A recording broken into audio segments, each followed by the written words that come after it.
ะนี้ท่านกำลังฟังสถานีวิทยุกระจายเสียง FM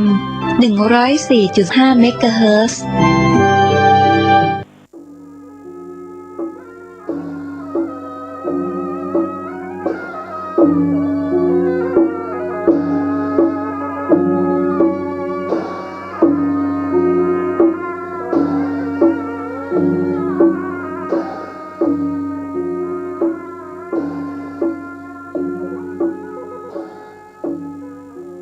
ขอความเจริญในธรรมและความผาสุกทางใจจงได้บังเกิดมีกับท่านสาธุชนคนดีผู้เจริญในศีลผู้เจริญในธรรมทุกท่านพร้อมกันนี้ขอยกมือ10 นิ้วกราบอาราธนาเอาคุณพระแก้วเจ้าทั้ง3บุญศีลบุญทานที่ท่านผู้รับฟังรายการวิทยุเมื่อเจ้าวันนี้ได้ปั้มเพลงมาในอดีตและกำลังจะทำอยู่ในเวลานี้เสื้อวัดเสื้อวาเสื้อบ้านเสื้อเมืองพระสยามเทวาธิราชคุณพ่อคุณแม่ผู้ให้กำเนิดเกิดมาเป็นคนคุณครูบาอาจารย์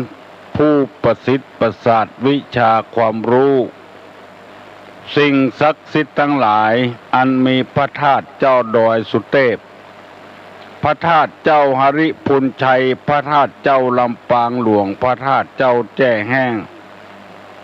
พระธาตุเจ้าจ่อแฮพระธาตุเจ้าดอยตุงพระพุทธรูปเจ้าพระเจ้าตนหลวงจังหวัดพะเยาและพระธาตุเจ้าดอยตุงพระธาตุเจ้าดอยกองมูจังหวัดแม่ฮ่องสอนและครูบาเจ้าศรีวิจัยนักบุญแห่งล้านนาไทยเป็นต้นวันนี้เวลานี้ขอยกมือ10 นิ้วกราบอาราธนาและเชิญชวนมาปกปักรักษาพ่อแม่พี่น้องลูกหลานเหลนวงศาคณาญาติทั้งญาติสายโลหิตญาติธรรมทั้งหลายพ่อก้าแม่ขายพ่อใจายแม่หญิงตุเจ้าพระนายครูบาอาจารย์ทหารตำรวจนักการเมืองนักการค้าและท่านพระสงฆ์พระเจ้าที่รับฟังรายการนี้ขอให้ท่านทั้งหลายทุกคนได้มีความสุขกายสุขใจปรารถนาสิ่งใดให้สมดังกรรมปรารถนาทุกประการก่อนที่จะได้ดำเนินรายการต่อไปนี้ขอเชิญชวนมวลพุทธบริษัททั้งหลายได้ไหว้พระพุทธธรรมพระสงฆ์เพื่อให้เกิดความเป็นสิริมงคลกับตัวกับครอบครัวกับสิ่งแวดล้อมการทำมาค้าขายการเดินทางการขับรถกลางให้ปลอดภัยต่อไปว่าพร้อมกันเนออะระหังสัมมาสัมพุทโธภควาพุทธังภวันตังอภิวาเทมิกราบสวากขาโตภควตาธัมโมธัมมังนัมมัสสามิกราบสุปฏิปันโนภควโต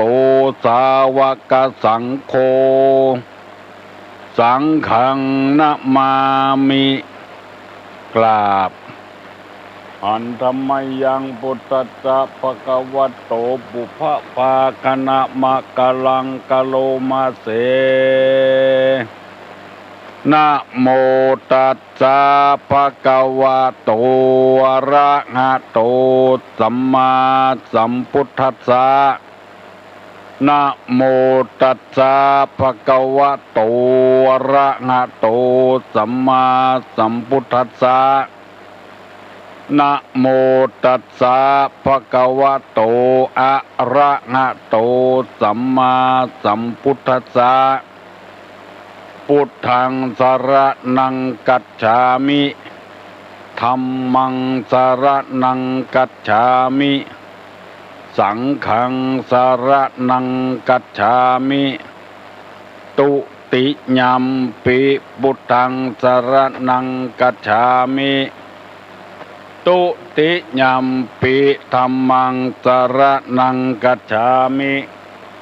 ตุติยัมปิสังฆังสรณังกัจฉามิต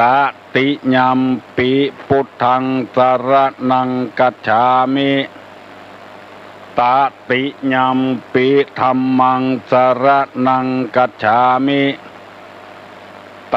ติยัมปิสังฆังสรณังกัจฉามิอิติปิโสภะคะวาอะระหังสัมมาสัมพุทโธวิชชาจารณะสัมปันโนสุขโตโลกาวิทู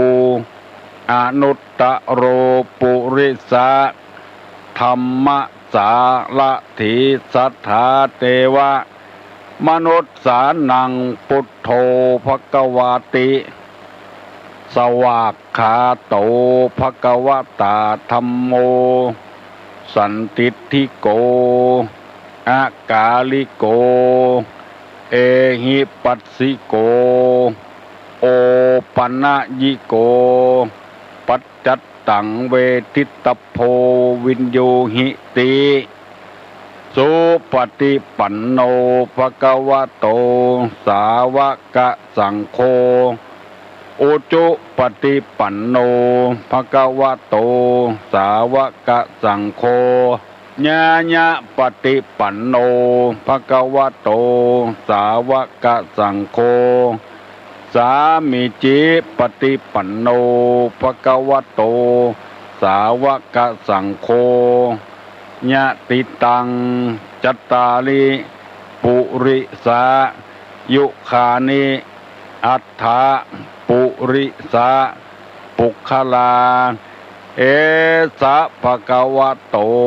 สาวกสังโฆอาหุไนโยปาหุไนโยตักขิไนโยอัญจลิกาลนิโยอนุตตรังปุญญเขตังโลกัสสาติกราบหนึ่งกราบสองกราบสามกาเลนะธัมมัสสวนังเอตัมมังคารมุตตะมังมาแล้วเนอะเสียงก้องเสียงก้องเสียงมองต่ำเข้าเสียงตุเจ้าเทศนาธรรมมาแล้วเนอะกุดเจ้า6 โมงถึง7 โมงมาถึงในวัดมาถึงในห้องตุลุงมาถึงในห้องพระพุทธรูปมาถึงในบ้านมาถึงในเฮือนมาถึงในมุ้งมาถึงในสุดมาถึงเฮือนไฟมาถึงห้องน้ำมาถึงในรถมาถึงกาดมาถึงกุฏิกุตังแม้แต่คนออกกำลังกายเมื่อเจ้าก็มาถึงเอาวิทยุน้อยไปตยเดินออกกำลังตยฟังตุเจ้าทองแม่ลิมตยมาถึงกุฏิกุตังมาแบบไม่ง่ายมาแบบสบายบ่ต้องเอาดอกเอาขันไปนั่งฟังก็ได้นอนฟังก็ได้อยู่ในสุดฟังก็ได้เตียวฟังก็ได้อยู่ในรถฟังก็ได้แบบง่ายๆแบบสบายธรรมะเป็นเพื่อนเดินทางเป็นเพื่อนทำงานธรรมะเป็นอาหารทางใจธรรมะเป็นยาแก้โรคทางใจธรรมะเป็นเครื่องประดับประดาอย่างกับเพชรพลอยแหวนเลสใส่คอธรรมะเป็นได้ทุกอย่างสำหรับคนที่เอาธรรมะไปปฏิบัติทางจิตทางใจได้อุปมาเมื่อตะวานี้ว่า ที่ใดมีธรรมะที่นั้นจะมีหลักฐานมั่นคงเหมือนกับต้นไม้ที่มีหากตนหรือรากแก้วพายุฝนตกลงมาบ่หวั่นไหวบ่วิตกบ่ก้นบ่หักบ่ล้มเพราะมีรากแก้วยึดเอารากฐานไว้บ่เหมือนกับต้นไม้ที่เฮาตอนเฮากอบแล้วเอาไปปลูกอันนั้นบ่มีหากแก้วบ่มีหากตนก้นง่ายจะสังเกตเวลาลมนักๆมาลำไยเจ้าสวนก้นเป็นร้อยขนาดเอาไม้กำไว้ก็ยังก้นอยู่เพราะบ่มีหากแก้วหากตนยึดเป็นหลักเป็นฐานไว้เฮือนบางเฮือนบ่ได้วางรากฐานไว้บ่มีคานคอดินย่อมทำให้บ้านนั้นบ่มีหลักบ่มีฐานมั่นคงยุบง่ายเปรียบได้หลายอย่างพระธรรมคำสอนในทางพระพุทธศาสนานี้เป็นยาแก้โรคทางจิตทางใจความโลภก็เป็นโรคชนิดหนึ่งความขี้โกรธขี้เกียจก็เป็นโรคชนิดหนึ่งความหลงงมงายอ่อนไหวต่ออารมณ์ต่างๆก็เป็นโรคชนิดหนึ่งความอิจฉาตาร้อนคนอื่นที่เปิ้นได้ดิบได้ดีแก่ตัวพยายามหาทางริดรอนจนชนะก็เป็นโรคชนิดหนึ่งความอาฆาตพยาบาทซึ่งกันและกันเก็บเอาความรู้สึกไว้นักลงไปจนหูหันไอ้ยังก็เป็นศัตรูไปเหี่ยหมดก็เป็นโรคชนิดหนึ่งที่เกาะกินทางจิตทางใจไม่มียาขนานใดที่จะมาแก้โรคภัยไข้เจ็บเหล่านี้เพราะเป็นโรคทางใจบ่เหมือนโรคทางกายเจ็บหัวมัวตาก็กินยาแก้ปวดก็บรรเทาไปได้และเป็นโรคภัยไข้เจ็บหมอพยายามเป็นในท้องในไส้ก็เอ็กซเรย์ผ่าตัดหื้อหันหื้อหูแล้วพยายามเอาโรคภัยไข้เจ็บนั้นจนหายไปได้ก็อันนี้เป็นโรคทางร่างกายหมอยาได้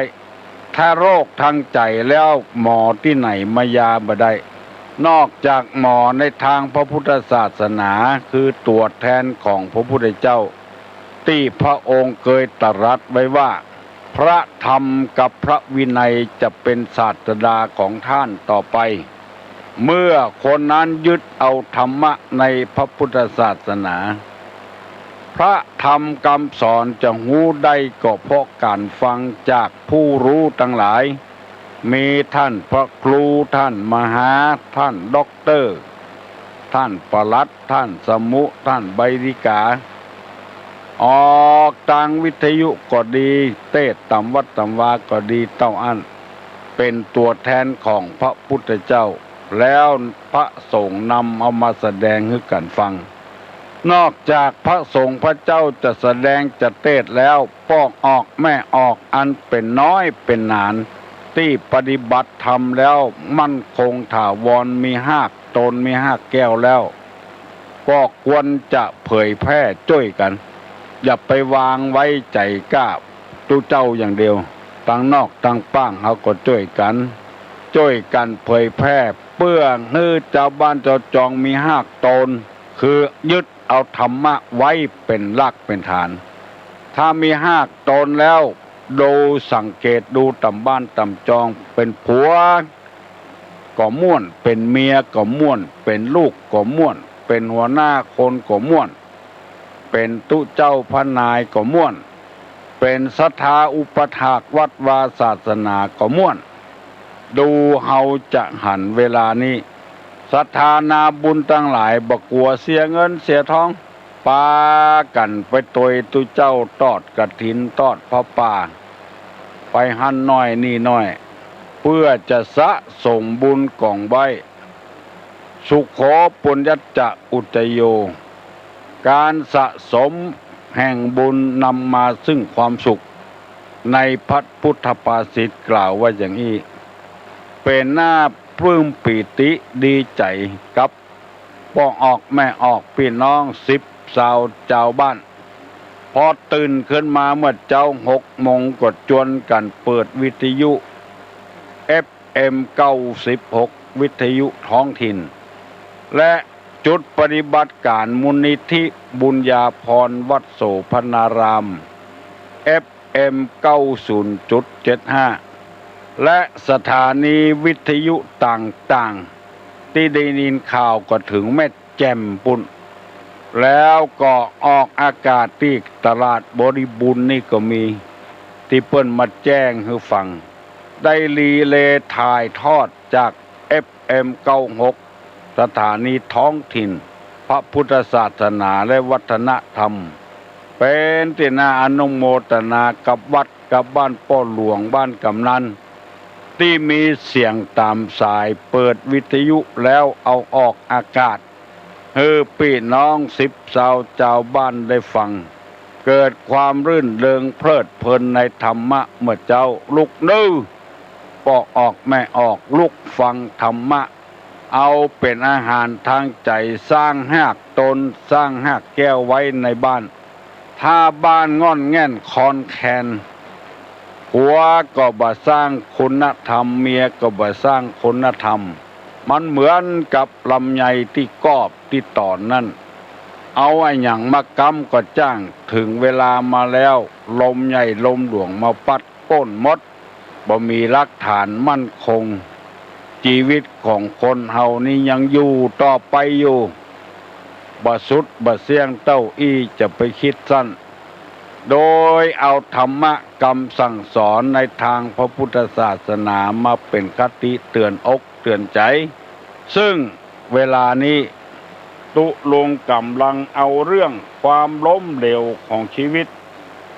ในครอบครัวมาออกอากาศให้เจ้าพี่นายน้องทั้งหลายฟังอยู่ถ้าเฮาปฏิบัติตามนั้นเฮาจะบ่มีหากตนบ่มีหากแก้วได้เล่าเรื่องต่างๆมาให้ท่านทั้งหลายฟังหลายข้อแล้วลุกเน้อ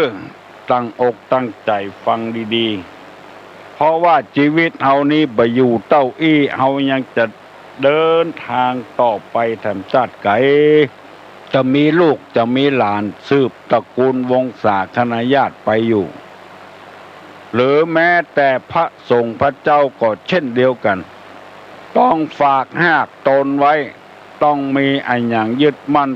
ถือมั่นเป็นอุดมการณ์อุดมคติในตัวในก็ฝากฝังชีวิตและร่างกายไว้บวรพระพุทธศาสนาแล้วก็ให้พยายาม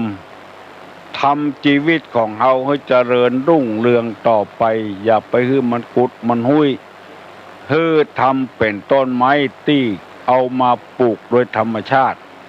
อย่าไปทำตัวเหมือนกาฝากไม้เบาะวันใดเวลาใดออกก็ได้เพราะบ่มีหากยั่งลงไปหรือทำตัวเหมือนกับลำไยที่เปิ้นกอบเปิ้นตอนเอาไปปลูกมันบ่มีหากต้น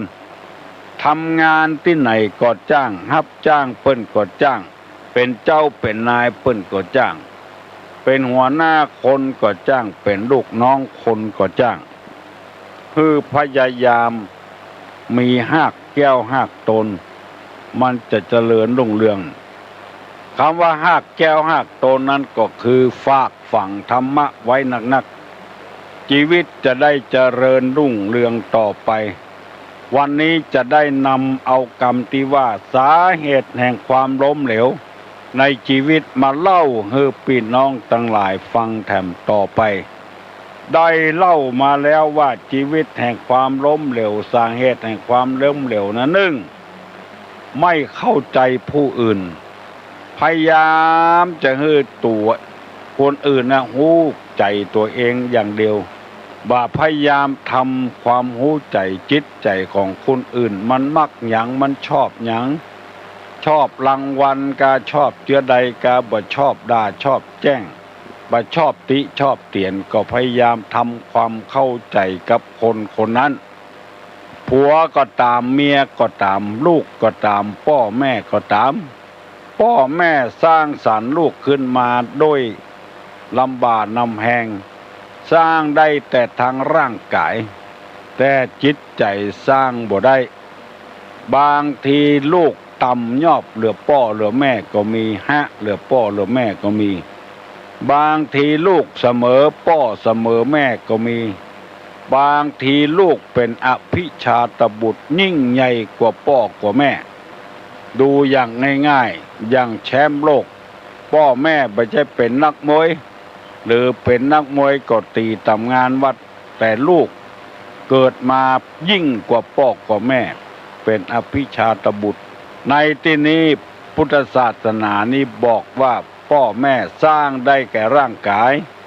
ผมขนและฟันหนังเนื้อเอ็นกระดูกเยื่อในกระดูกม้ามหัวใจตับพังผืดไตไปไส้ไตปอดไส้ใหญ่ไส้น้อยอาหารใหม่อาหารเก่าดีเสลดหนองเลือดเหงื่อมันข้นหมู่นี้พ่อแม่เป็นคนสร้างมามีกับพ่อคนเดียวก็สร้างบ่ได้มีกับแม่คนเดียวก็สร้างบ่ได้มีกับแม่ยิงเหี่ยหมดก็บ่มีลูก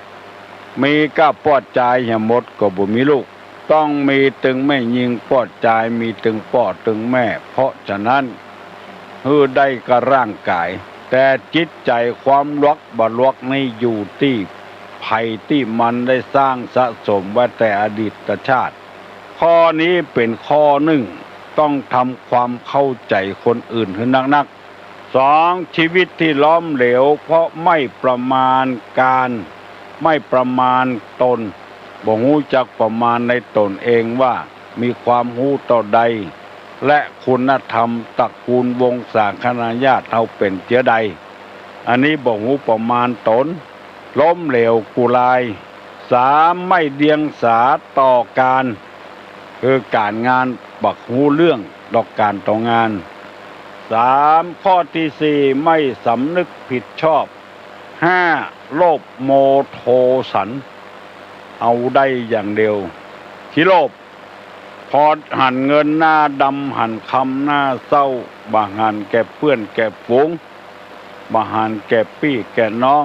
บาหันแก่พระศาสนาแล้วอันนี้เพิ่นเฮาว่าโลภโมโทสันมีโรงเรียนหนึ่งเป็นโรงเรียนของทุเจ้าครูบาอาจารย์จะทดสอบว่านักเรียนนั้นมีนิสัยเป็นจะใดเลยออกข้อเรียงความมีหัวข้อว่าถ้าข้าพเจ้าถูกลอตเตอรี่ข้าพเจ้าจะเอาไปทำอะไรได้เป็น10 ล้าน20 ล้านจะเอาไปเนี่ยหยังหมู่ที่ว่าจะสร้างวัดสร้างวาสร้างโรงเรียนสร้างสถานศึกษาเอาช่วยเหลือชาวบ้านชาวจองนี่มีบ่ถึง 5% หมู่ที่เรียงความน่ะแต่งความน่ะว่าถ้าข้าพเจ้าถูกลอตเตอรี่รางวัลที่1ได้20 ล้านจะเอาไปทำอะไรหมู่ที่คิดว่าจะสร้างวัดสร้างวาสร้างโรงโรงเรียนมันมีบ่ถึง 5% 96-97% นั้นบอกว่าจะซิก จะซื้อรถจะแต่งงานสะปะสะปืนจินตนาการของเขาก็เพราะเหตุว่าชีวิตจะล้มเหลวก็โลภโมโทสันตัวนี้เองแล้วข้อที่6ว่าเย่อหยิ่งยโสเหมือนไก่ได้เพชรไก่ได้พลอยเย่อหยิ่งยโสเหมือนกิ้งก่าได้ทองเมื่ออยู่ธรรมดานี่ก็ธรรมดาพระราชาเสด็จออกนอกพระราชวังไปเห็นใส่กิ้งก่าตัวหนึ่งพอพระราชาเสด็จมากิ้งก่าตัวนั้นก็ทำความเคารพกงบหัวฮื้อทุกครั้งที่พระราชาเสด็จพระราชาทรงทอดพระเนตรเห็นกิ้งก่าตัวนั้นก็เลยให้อมาตย์ทำปอกคอกิ้งก่าเป็นทองเอาไปซุปให้กิ้งก่าเพราะว่ากิ้งก่าเคารพพระราชาภูมิใจดีใจแม้แต่กิ้งก่าก็ยังมีสัมมาคารวะกิ้งก่าพอได้ทองใส่คอแล้ววันหนึ่งพระราชาเสด็จออกนอกบ้านนอกเมือง กิ้งก่าตัวนั้นพอได้ทองแล้วพยองตัว เห็นพระราชาเสด็จมาบัดเขาเคารพเปลี่ยนเลยบักกะงกหัวเหมือนเก่าเหมือนเดิมแล้ว พระราชาเลยสั่งให้อำมาตย์ผู้ติดตาม เอาทองคืนเนี่ยทำลายชีวิตกิ้งก่าตัวนั้นเนี่ยชีวิตที่ล้มเหลวก็นั้นก็คือย่อเย่อหยิ่งยโสคนบางคนบ่ได้เอาธรรมะมาใส่จิตใส่ใจสักหน่อยบ่มีอันยังสักอย่างไปอยู่ตัวเมียบ้านก็บ้านของพ่อเมียแม่เมียหอเฮือนเดือนดาวก็ของเปิ้นตี้บ้านตารางวาละ20,000 30,000ก็ของพ่อเมียแม่เมียเป็นของพ่อผัวแม่ผัวตัวเองมีก้าตัวอย่างเดียวเข้าไปอยู่บ้านเปิ้นพอไปอยู่เมินเข้าเย่อหยิ่งยโสเป็นใหญ่เป็นโตในบ้านเปิ้นลาบลาพ่อผัวแม่ผัวป่วยพ่อเมียแม่เมียป่วยบ่น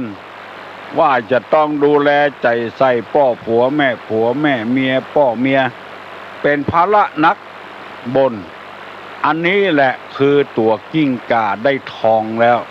นึกเขียนน้อยว่าเฮามีไอ้หยังมาอยู่กับเปิ้น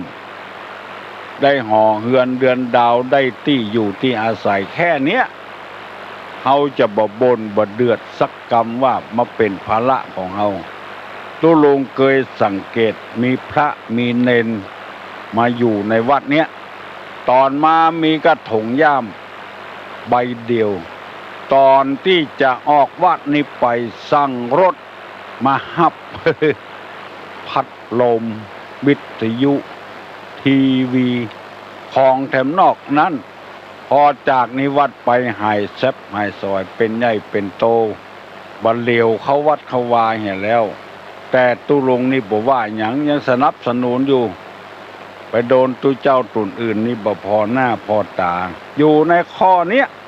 เย่อหยิ่งยโสอู้กันฮือมันแคมอู้กันฮือมันแน่นอนที่บางคนบอกว่าตุลุงว่าอย่างนี้ถูกต้องเข้าใจง่ายเมื่อมานี่บ่มีอย่างมาต่อใดกำไปนี่เต็มลำรถสะสมแล้วลืมสถานที่บางองค์นี่นะไปเทศน์ต่ำบันใต้บันเหนือวัดใต้วัดเหนือเอากรรมที่ตุลุงเทศน์นะไปเทศน์มาหันหน้าหันตากำเตื้อเดือนจีปีใหม่เข้าวาสาออกวาสาจะหันน้ำเข้ามินสมปล่อยหันดอกไม้ทูบเทียนสักดอกหนึ่งก็บ่มีเอาวิชาเอาความรู้เอากรรมของเฮาที่เทศน์ไปหากินอู้กันง่ายๆทำไมจึงว่าหากินก็บ่หันเอาทำประโยชน์อย่างไผบ่เลี้ยงบ่ดูบ่พ่อบ่ก้อยหยังฝึกอาชีพอย่างไผก็บ่เนี้ยบิณฑบาตก็บ่ไปเนี่ยกินเอาคนเดียวอยู่คนเดียวเอาผ้าเหลืองมาบังหน้าเอาหากินประกาศตัวว่าเป็นนักเทศน์จันอ่องจันอย่างสะปะสะปืนพอเตอะอนาคตนี่มันบ่มีห้าตนบ่มีโปรโมเตอร์บ่มีโคตรที่จะดูแลใจใส่ถ้ายังมีสัมมาคารวะอยู่ไปมาหาสู่อยู่อันใดควรดีว่าอันใดบ่ควรดีว่ายังมีโคตรยังมีโปรโมเตอร์อยู่ก็จะได้ตักเตือนจะได้ดูแลช่วยกัน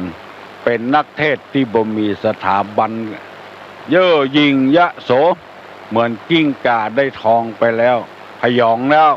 ทั้งที่ตัวเองก็ยึดอาชีพอย่างที่ว่าหมู่นี้เป็นต้นขอฝากขอฟังไว้กับลูกกับหลานได้ไอ้หยังจากไผจะไปลืมบุญคุณเปิ้นจะไปคิดว่าตัวเองมีสติปัญญาหูเอาเองแล้วข้อที่7ได้ใจความว่าโป้ปดมดเท็จโป้ปดมดเท็จขี้จุขี้ไล่เป็นคนบ่มีรักบ่มีฐานมั่นคงอันนี้ก็นักแก่เนอะบ่มีหากตนเหมือนกันอนาคตจะไปไกลบัดไปบ่ได้ ขี้จุขี้ไล่นี่หาความดีเข้าใส่ตัวหาความชั่วเข้าใส่คนอื่นอันนี้เรียกว่าโป้ปดหมดเท็จข้อที่8ว่าคบค้าเสเพนคนดีๆมีความรู้บัณฑิตนักปราชญ์บ่คบไปคบกับคนบดีซ่องสุ่มกันเป็นโจรลักรถเครื่องลักมือถือ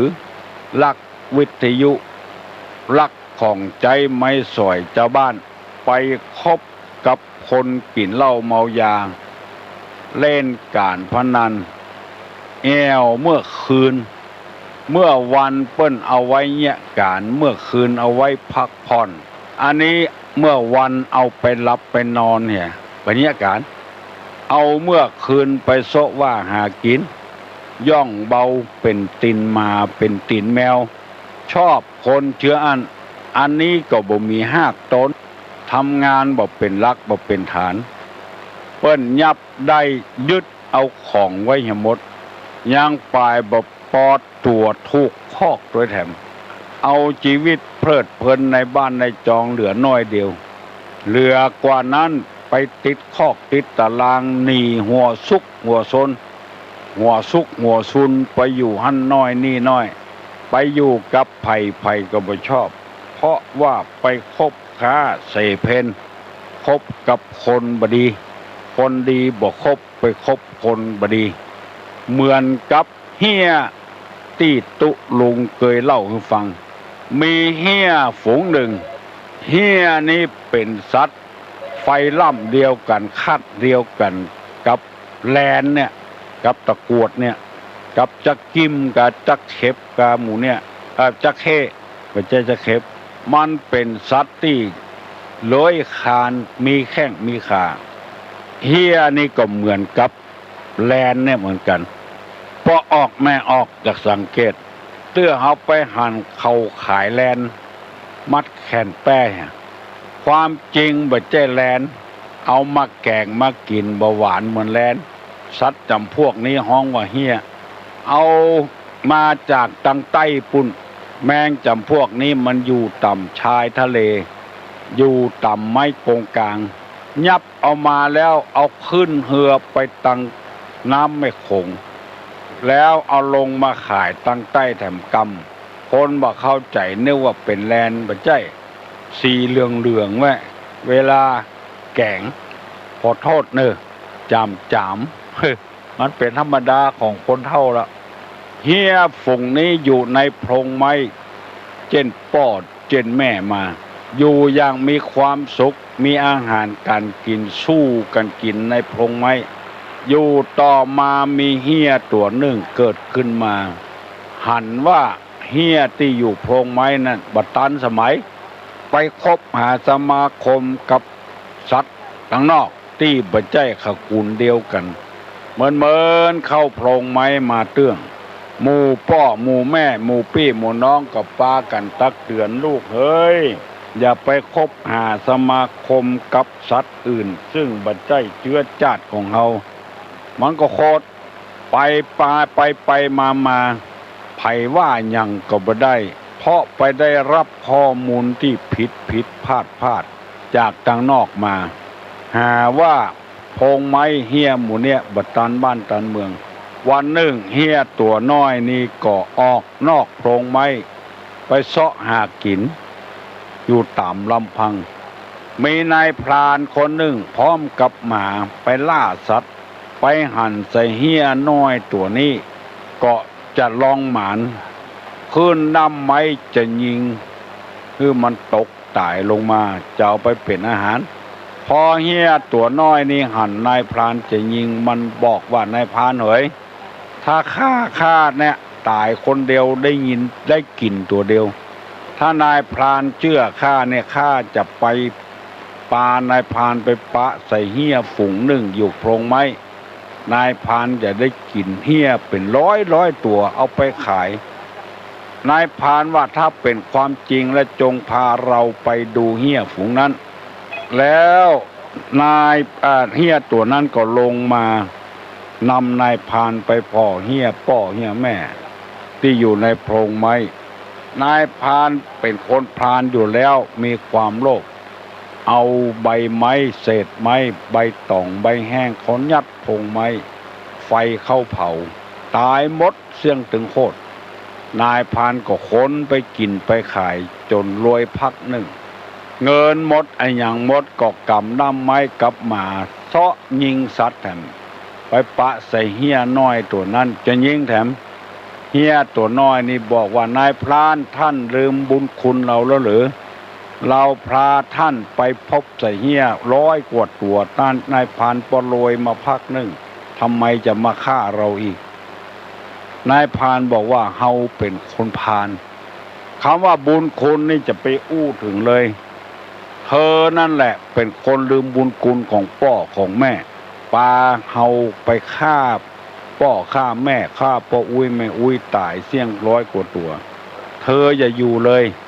คนอกตัญญูว่าแล้วนายพรานก็ยิงเหี้ยตัวนั้นตกลงมาตายเอาไปแกงกินแถมยังเก่ายังเดิมท่านผู้ฟังทั้งหลายเป็นนิทานก้อมนิทานย่อยจำไว้เถอะเลือดเข้าตาแล้วมันบอกฟังบ้านฟังเมืองอย่างแล้วในที่สุดพ่อแม่พี่น้องก็ตายตัวเองก็ตายบ่มีหลักฐานมั่นคง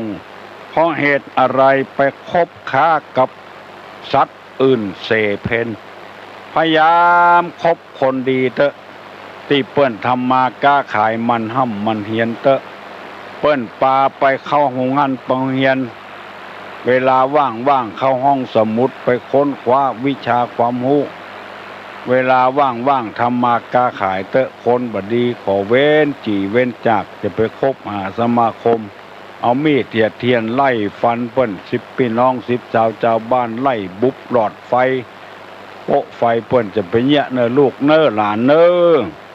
อนาคตอย่าไปเจริญจะล้มเหลวมันหิมันหามันก้ามันขายมันศึกษาเล่าเรียนวิชาอินดูพ่ออินดูแม่อาบเหือต่างน้ำเอามันสมองเอาแหงเข้าสู้ได้เงินได้ทองมาฮื้อลูกเอาไปเอี่ยวไปกินไปเล่นอินดูพ่ออินดูแม่กล้าเปิ้นเลี้ยงมาก็ตึงเป็นบุญเป็นคุณอยู่แล้วอันนี้เป็นข้อที่8ที่ตุลุงนำมาเสนอให้พี่น้องทั้งหลายฟังเหียพิจารณาเหียวันนี้เข้าถึงข้อที่9นอกจากโป้ปดมดเท็จพบค้าเสเพนแล้วข้อที่9ว่าเกียรติค้านต่องานเป็นคนขี้ค้านบ่เอาไหนจะว่านกก็มีหูจะว่าหนูก็มีปีกอู้ดีแต่ขี้ค้านอู้ได้อู้ดีสปะสปืนปอดจายก็ขี้ค้านพ่อเมียแม่เมียจังหัวอู้ดีเนี่ยการบ่เป็นแม่ยิงก็ขี้ค้านไปอยู่กับพ่อผัวแม่ผัวอู้ดีกินดีแต่ขี้ค้านเนี่ยการแจ้ผ้าไว้ได้เป็นอาทิตย์แล้วบ่ซักตะฮอดบ่เดียวขี้ค้านกินข้าวแล้วเอาถ้วยแจ้ไว้ได้3 วัน4 วันแล้วบ่ล้างเต้าฮอดบ่เดียวขี้ค้านบ้านจองห่อเฮือนสกปรกรกลุงลังมีก้าหนูก้าแมงสาบบ่ปฏิบัติปัดโปขี้ค้านเป็นตุเจ้าอยู่ในวัดในวาก็ขี้ค้านหญ้าออกเต็มวัดบาดจวนพระน้อยขโยมเขาจากเขาเพี้ยวเขาถางตามหน้าพระเจ้ามีก้าเขาตอกมีก้าสวยดอกไม้บ่เพี้ยวบ่พัดป้อของเฮาไว้ตึงวันเอาความสกปรกไปใส่เปิ้นห่อเสื้อวัดมีก้าถ้วยเก่าขลังข้างเข่งกันโตกเก่าเอาเข้าไปฮื้อเปิ้นกินแล้วบ่เพี้ยวบ่พัดวัดวาอารามหกไปโดยขี้เหงื่อขี้กงห้องน้ำห้องส้วมเหม็นตึงขี้ค้านอนาคตจะไปบักไก่เน้อต้องพอต้องกวายปะตกปะเจียงถึงไอตัวจะเท่าจะแก่เนี่ยบ่ได้แล้วก็ต้องมอบหน้าที่ไว้ฮื้อแก่ลูกศิษย์ลูกหามอบงานไว้ฮื้อแก่พระสงฆ์พระเจ้าสามเณรช่วยเหลือมีวัดหนึ่ง มีตึงตุเจ้ามีตึงเนนมีตึงแม่ชี เจ้าอาวาสตนนี้มันตรวจตาเวลาใดว่างๆตำจอกตำแจ้งที่ไหนพ่อกอยอันใดมันหกมันเหี้ยก็พยายามเพี้ยวปัดปฏิบัติในวัดนั้นมีแม่ชีตัวแม่ชีมาบวชแล้วรำคาญอย่างหนึ่งดูเจ้าหนุ่มเน้นหนุ่มปากันพ่อเปิ้นพกพ่อเปิ้นก็เข้าใจละพ่ออะไรอย่างแม่ชีก็โอ๊ตบัดได้เอาช็อกไปเขียนที่ห้องน้ำเขียนว่ามาบวชชีเพราะหนีรักบ้านเบื่อความฮักเนี่ยมันบัดจีรังยั่งยืนก็มาบวชปฏิบัติธรรมเป็นชีเขียนว่ามาบวชชีเพราะหนีรักแถมสักวันหนึ่งมีคนเขียนต่อเติมตังลุ่มว่าอกหักเพราะรักชีเขียนต่อเติมตังลุ่มว่าอกหักเพราะรักชีตังบนเขียนว่าบวชชีเพราะหนีรักตังลุ่มเขียนว่าอกหักเพราะรักชีเจ้าอาวาสเปิ้นมันเปิ้นขยันไปกรวดกุฏิกุฏังห้องน้ำห้องส้วมมันสะอาดก็บ่สะอาดกะกุฏิกุฏังเปิ้นขยันเปิ้นมันเปิ้นบ่เกียจบ่ค้านจังว่าเนี่ยไปหั่นใส่เขาเขียน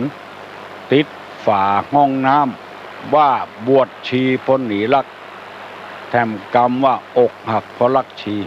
เจ้าวาดก็เป็นคนสปอร์ตเขียนต่อตั้งโก้นว่าอนุมัติแล้วก็ลงท้ายว่าเจ้าอาวาส บวชชีเพราะหนีรักอกหักเพราะรักชีเจ้าอาวาสเขียนว่าอนุมัติคือหันใจถึงสองตึงชีตึงตัวเจ้าเน้นหนุ่ม อันเนี้ยคือตัวเจ้าที่มันตรวจตาพอกก้อยบัดใจกินอยู่ตัวบัดทำแล้วก็มอบภาระให้แก่พระลูกวัดธรรมครูบาอาจารย์ไปสอนหนังสือบางมีงานทำก็ให้งานทำได้รับหน้าที่สอนหนังสือแล้วที่ค้านสอนนักเรียนจนบ้านบางบ้านนี่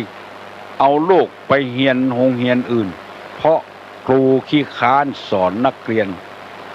ก็นักแก่พ่องเหมือนกันเกียจค้านต่อการงานข้อที่เก้าเนี่ยเป็นทหารเป็นตำรวจขี้ค้านฝึกเป็นพ่อค้านายขายขี้ค้านในการค้าการขายเป็นคนเนี่ยให้เนี่ยส่วนขี้ค้านกุนเข้าหดน้ำใส่ปุ๋ยต้นไม้รับรองว่าบัดเจริญแน่นอนรับรองว่าบัดเจริญแน่นอนเพราะว่าเป็นคนขี้ค้านการขี้ค้านงานมือสองข้างธรรมชาติสร้างมาเฮือเนี่ยการ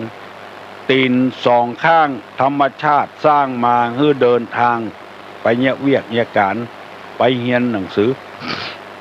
บัดใจว่าสร้างมาทำร้ายคนอื่นไปลักของคนอื่น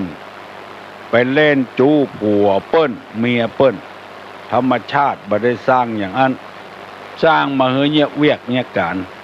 ขี้ค้านเนี่ยเวียกเนี่ยการขี้ค้านการงานเหมือนกับไม้บ่มีหากต้น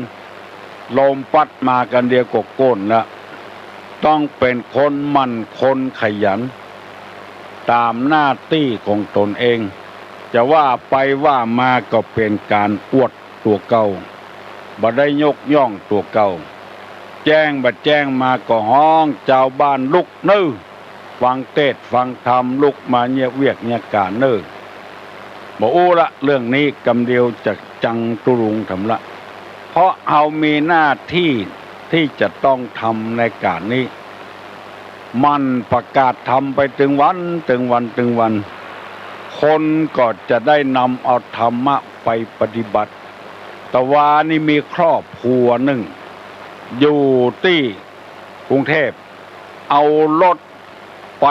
ที่สนามบินสุวรรณภูมิเอารถไปฝากไว้หั่นแล้วขึ้นเรือบิน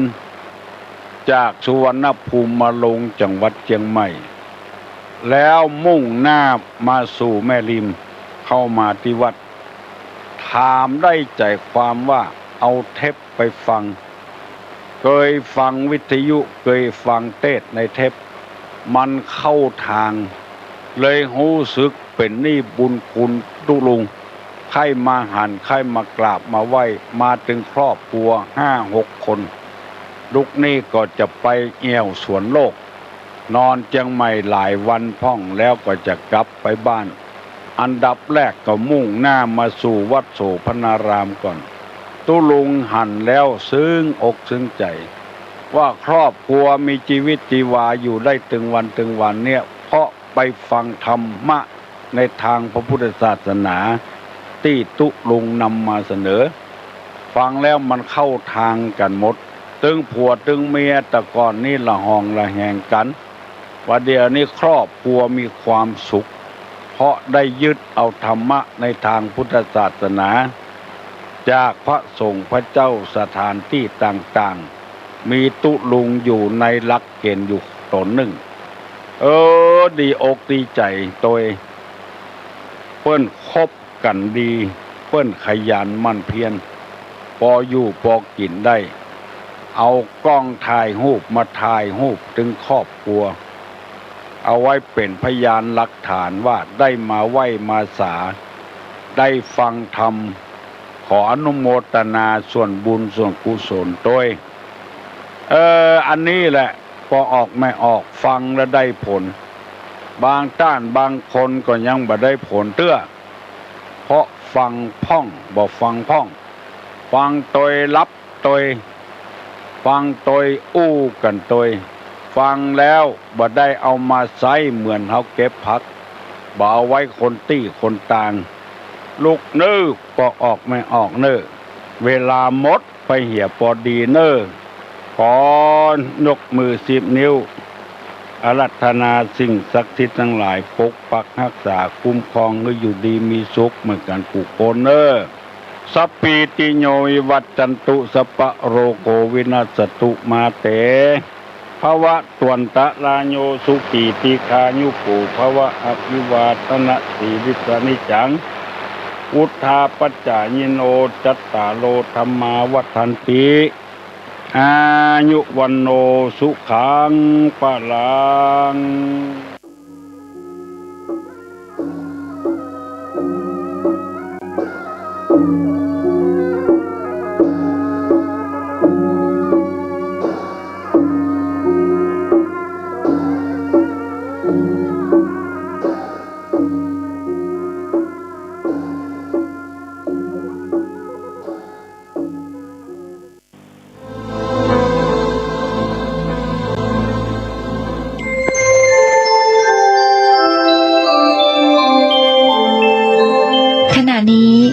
ท่านกำลังฟังสถานีวิทยุกระจายเสียงพระพุทธศาสนา FM 104.5 เมกะเฮิรตซ์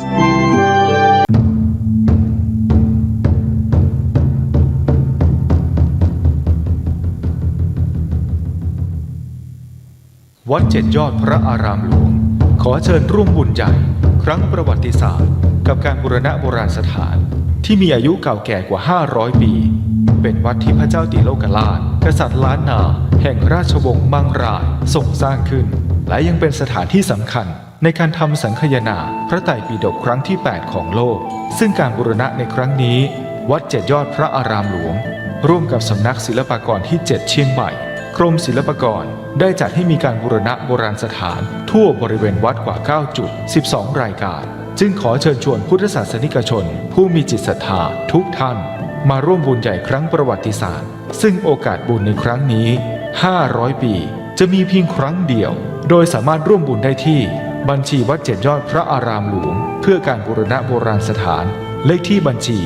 839-222-7594 ธนาคารไทยพาณิชย์สาขานิมมานเหมินหรือติดต่อสอบถามเพิ่มเติมได้ที่ Facebook วัดเจ็ดยอดพระอารามหลวงโทร089-261-3849 และ 0878630155